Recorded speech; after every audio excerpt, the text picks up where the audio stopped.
اس دنیا کے اندر کنٹریبیوٹر اور کنزیومر دو طرح کے لوگ ہیں. یعنی کنٹریبیوٹر وہ ہیں جو کچھ دنیا کو دیتے ہیں, اور کنزیومر وہ ہیں جو صرف لینا جانتے ہیں. کنٹریبیوٹر کو دنیا یاد رکھتی ہے اور کنزیومر کو سب لوگ بھول جاتے ہیں. انسان اور جانوروں کے درمیان بہت فرق ہے. ان میں سے ایک فرق یہ بھی ہے کہ جانور پیدا ہوتا ہے, اپنی حصے کی زندگی جیتا ہے, مر جاتا ہے, نہ کوئی اسے تدفین کرنے جاتا ہے اس کی, نہ کوئی اس کو اس کے دفن کے مقام کو یاد رکھتا ہے, نہ کوئی اس کو یاد رکھتا اس جانور کو.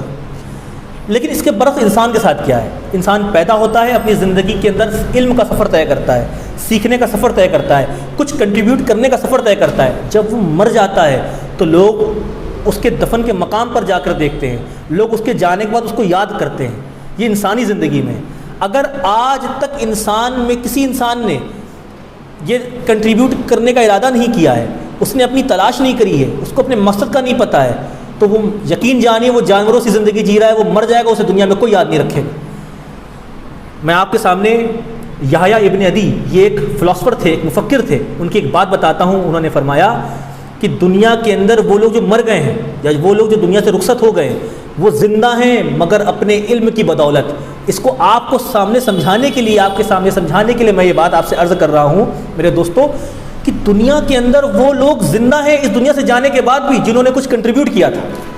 یعنی وہ لوگ جو دنیا سے جا چکے ہیں وہ زندہ ہیں آپ کے اندر, مگر اس لیے کیونکہ انہوں نے کنٹریبیوٹ کیا تھا. یہ دنیا یہ اور خود بخود آپ صرف اسے یاد رکھتے ہیں جس نے کنٹریبیوٹ کیا تھا, اور آپ اسے بھول جاتے ہیں جس نے کچھ بھی کنٹریبیوٹ نہیں کیا تھا. آپ رسول پاک صلی اللہ علیہ وسلم کو یاد رکھتے ہیں. کیوں؟ کیونکہ وہ غریبوں کے والی تھے.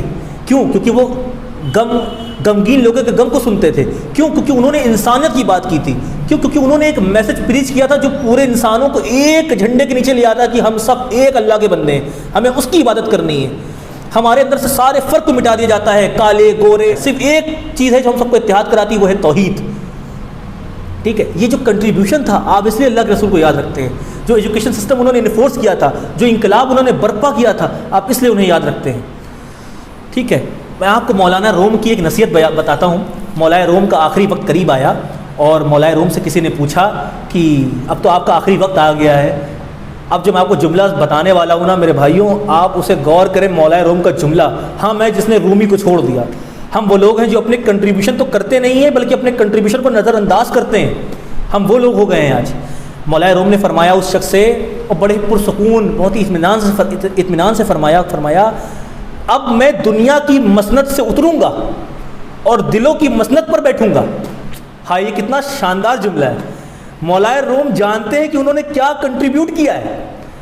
مولانا روم جانتے ہیں کہ جو کچھ انہوں نے کنٹریبیوٹ کر دیا ہے آنے والی انسانی نسل اس سے فائدہ اٹھانے والی ہے. اور کیا ہوا کہ 800 سال بعد علامہ اقبال جیسی شخصیت نے یہ بات کہی کہ اقبال نہ ہوتا اگر رومی میرا استاد نہ ہوتا, اگر رومی میرا استاد نہ ہوتا تو اقبال نہ ہوتا.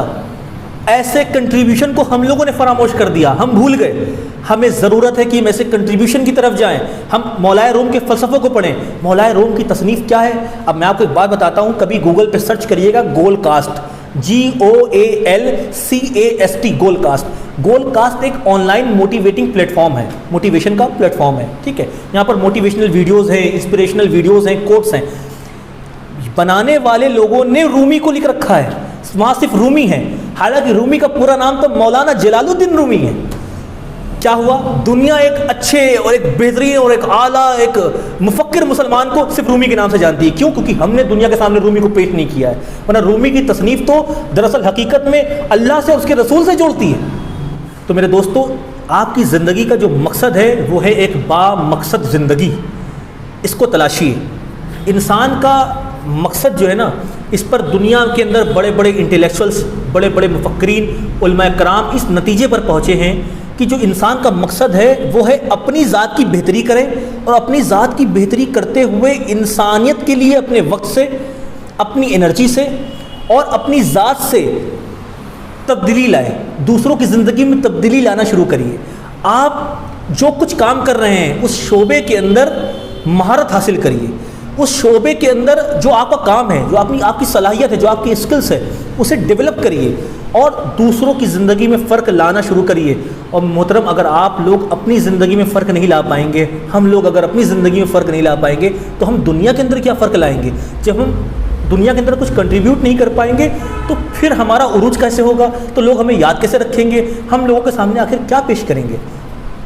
ایک مفکر ہے، اس کا نام ہے اسٹیفن آر کووی، اس کی کتاب ہے 7 habits of highly effective people. اس کتاب کے اندر ایک بڑا شاندار جملہ ہے، میں بتا رہا ہوں اور بس اس کے بعد میں اپنی بات کو ختم کر دوں گا، کہ دنیا کے اندر ذہین ترین لوگ وہ ہوتے ہیں جو اپنی زندگی میں یہ جانتے ہیں، یہ طے کر لیتے ہیں کہ انہیں کیا کرنا ہے اور کیا سوچنا ہے۔ یعنی دنیا کے اندر وہ لوگ ذہین ترین نہیں ہیں، یعنی دنیا کے اندر وہ لوگ عقل مند نہیں ہیں جو ابھی تک یہ نہیں جانتے کہ انہیں کیا سوچنا ہے، انہیں کیا کرنا ہے، ان کی منزل کیا ہے، ان کا مقصد کیا ہے۔ تو آپ کو پتہ ہے ایسے لوگوں کے ساتھ کیا ہوتا ہے؟ ایسے لوگوں کو چالاک حکمران، ایسے لوگوں کو دھوکے باز میڈیا اپنے مقصد کے خاطر استعمال کر لیتی ہے، اور پھر یہ لوگ دن بھر ایسی خبریں پڑھتے ہیں جس کا ان کی زندگی سے کوئی واسطہ نہیں ہے، اور ایسی باتوں میں بحث کرتے ہیں، ایسی خبروں پر بحث کرتے ہیں جن کا ان کی زندگی سے کوئی لینا دینا نہیں ہے، ان کو کوئی نفع نہیں پہنچتا۔ آخری جملہ ہے امام مالک کا، اور اس کے بعد میں اپنی بات ختم کر رہا ہوں۔ اگر آپ لوگوں کو کوئی سوال کرنا ہو تو آپ کر سکتے ہیں، کہ امام مالک نے فرمایا، امام مالک کی نسبت سے قول بیان کیا جاتا ہے، وہ یہ ہے کہ انسان کی زندگی میں 2 دن بڑے اہمیت رکھتے ہیں، کسی بھی انسان کی زندگی میں، جس دن وہ پیدا ہوا تھا اس دنیا میں، اور جس دن وہ یہ جانتا ہے کہ وہ کیوں پیدا کیا گیا تھا۔